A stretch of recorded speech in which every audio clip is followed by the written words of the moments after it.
So ఈ anti rust coating ఎవరు చేయించుకోవాలంటే ఇలా కంప్లీట్గా కానీ పాడైపోయి ఉంటే ఆ ప్లేట్ కానీ మొత్తం రిమూవ్ చేసి సర్వీస్ చేసుకోవాలండి. ఇది మేము సర్వీస్కి వచ్చినప్పుడు మీకు సజెస్ట్ చేస్తాము. ఆ కండిషన్ చూసి చేసుకోవాలా లేదా వద్దా అనే విషయం మీకు చెప్తాము. ఇలా కనుక మొత్తం ఆ రస్ట్ పట్టేసిపోతే మాత్రం మీకు లీక్స్ అయ్యే వచ్చే ఛాన్స్ ఎక్కువగా ఉంటుంది. సో రిమూవ్ చేసి చేసుకోవాలి. ఇలా కనుక ఉంటే నార్మల్గా ఉంటే మాత్రం అవసరం లేదు. అలా ఉండగానే రిమూవ్ చేయకుండానే ఇది చేయొచ్చు అనమాట. సో రిమూవ్ చేసి చేస్తే ఈ విధంగా మీకు బయట కాయిల్ తీసి 360 డిగ్రీస్లో మొత్తం స్ప్రే చేయడానికి అవుతుంది. నీట్గా ప్లేట్ అంతా క్లీన్ చేసి చేయడానికి అవుతుంది. సో అందుకని రిమూవ్ చేసి చేసుకోవాల్సి వస్తుంది అనమాట. తక్కువ డ్యామేజే ఉంటాయి, అంటే 1 year 2 years అయితే మాత్రం తక్కువ డ్యామేజ్లోనే ఉంటుంది కాబట్టి ఆ పైనే చేసేయచ్చు నీట్గా, ప్రాబ్లం అయితే ఏముండదు. సో ఇది పైన చూస్తున్నారు కదా, నీట్గా తీసి ఆరబెట్టి చేయాల్సి ఉంటుంది. ఇది ఇంకొక సైడ్ అనమాట ఇది.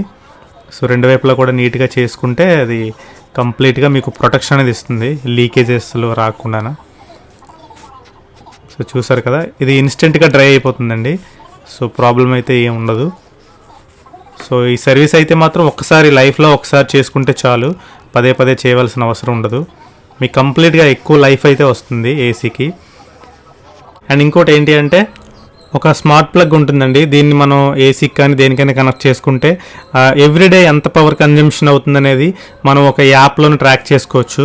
ఇది ఒక కస్టమర్ నాకు గ్యాస్ ఫిల్ చేయక ముందు, ఫిల్ చేసిన తర్వాత ఆ ఏసీకి పవర్ కన్జంప్షన్ ఎంత అయింది అనేది నాకు ఈ డేటా అనేది పెట్టారండి. మీరు చూసుకుంటే గ్యాస్ ఫిల్ చేయక ముందు 280 యూనిట్స్ వరకు అది కన్జంప్షన్ అయ్యేది. చేసిన తర్వాత ఇమీడియట్గా అది 160-150 యూనిట్స్ వరకు తగ్గింది. అంటే నియర్లీ 100 యూనిట్స్ అనేది పవర్ కన్జంప్షన్ తగ్గిందండి గ్యాస్ రీఫిల్ చేయడం వల్ల. సో ఆయన తీసుకొని నియర్లీ 4 years అవుతుంది అనుకుంటాను. సో గ్యాస్ అనేది తక్కువ అయిపోవడం వల్ల ఎక్కువ పవర్ కన్జంప్షన్ వచ్చేది, కూలింగ్ వచ్చేది కాదు.